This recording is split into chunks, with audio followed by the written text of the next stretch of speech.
नमस्कार मित्रांनो, महाराष्ट्रातील शेतकरी, नागरिक आणि पावसाची आतुरतेने वाट पाहणाऱ्या सर्वांसाठी एक अत्यंत महत्त्वाची हवामान अपडेट समोर आली आहे. प्रसिद्ध हवामान अभ्यासक पंजाब ढग यांनी प्रयागराज येथून महाराष्ट्राच्या आगामी हवामानाबाबत सविस्तर अंदाज व्यक्त केला आहे. सध्या राज्यातील लाखो शेतकऱ्यांचे लक्ष पावसाकडे लागलेले आहे. खरीप हंगामाची तयारी सुरू असणे, पेरणी कधी होणार असून मान्सून कधी सक्रिय होणार, कोणत्या भागात किती पाऊस पडणार याबाबत सर्वांनाच उत्सुकता आहे.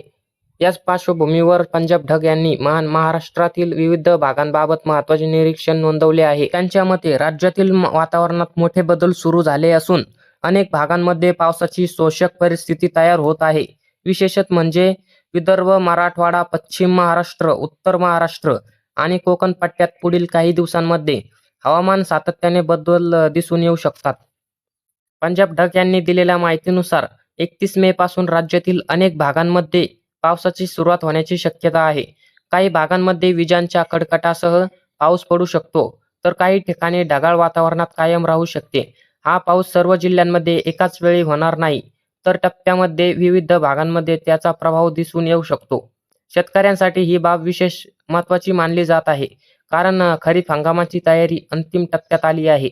अनेक शेतकरी शेतातील मशागतीचे कामे, बियाणे, खतांची तयारी आणि इतर नियोजन करत आहेत. त्यामुळे पावसाचा अंदाज नेमका काय आहे याकडे सर्वांचे लक्ष लागले आहे. पंजाब ढग यांच्या अंदाजानुसार जून महिन्याच्या सुरुवातीपासून राज्यातल्या पावसाच्या हालचाली वाढू शकतात. 1 जून ते 5 जून या कालावधीत राज्यातील विविध भागांमध्ये अधूनमधून पावसाच्या सरी पडण्याची शक्यता व्यक्त करण्यात आली आहे.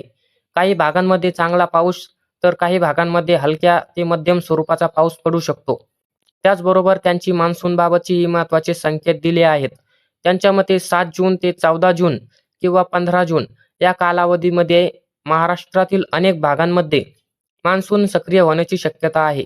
तर हवामानाची सध्याची परिस्थिती कायम राहिली तर राज्यातील बहुतांश भागांमध्ये मान्सूनचे आगमन वेगाने होऊ शकते, असेही त्यांनी म्हटले आहे.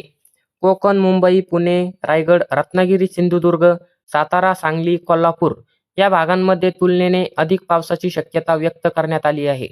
काही ठिकाणी मुसळधार पाऊस पडण्याची शक्यता आहे. स्थानिक पातळीवर पाणीसाठा आणि वाहतुकीवर परिणाम होण्याची शक्यता देखील नाकारता येत नाही. मराठवाड्यातील बीड, धाराशिव, लातूर, परभणी, नांदेड, जालना आणि संभाजीनगर या जिल्ह्यांमध्ये पावसाची शोषक वातावरण तयार होऊ शकते.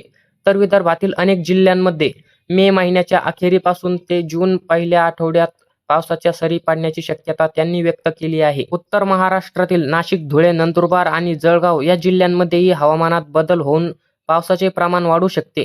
त्यामुळे या भागातील शेतकऱ्यांनी देखील पुढील काही दिवस हवामानाच्या घडामोडींवर लक्ष ठेवावे, असे सूचित करण्यात आले आहे. पंजाब ढग यांनी यावर्षी पावसाबाबत आशादायक चित्र व्यक्त केले आहे. त्यांच्या मते राज्यात सरासरीच्या आसपास पाऊस पडण्याची शक्यता असून खरीप हंगामासाठी वातावरण अनुकूल राहू शकते. मात्र अंतिम निर्णय घेताना शेतकऱ्यांनी आपल्या परिसरातील प्रत्यक्ष हवामान परिस्थिती आणि अधिकृत हवामान खात्यांच्या सूचनांवरही लक्ष ठेवावे. मित्रांनो, हा अंदाज पंजाब ढग यांनी व्यक्त केलेला असून हवामान परिस्थितीमध्ये वेळोवेळी बदल होऊ शकतात. त्यामुळे याकडे एक हवामान अंदाज म्हणून पाहणे आवश्यक आहे. असेच हवामानाचे अपडेट बघण्यासाठी आपल्या महाराष्ट्राची बातमी या YouTube चॅनलला सबस्क्राईब नक्की करा. धन्यवाद.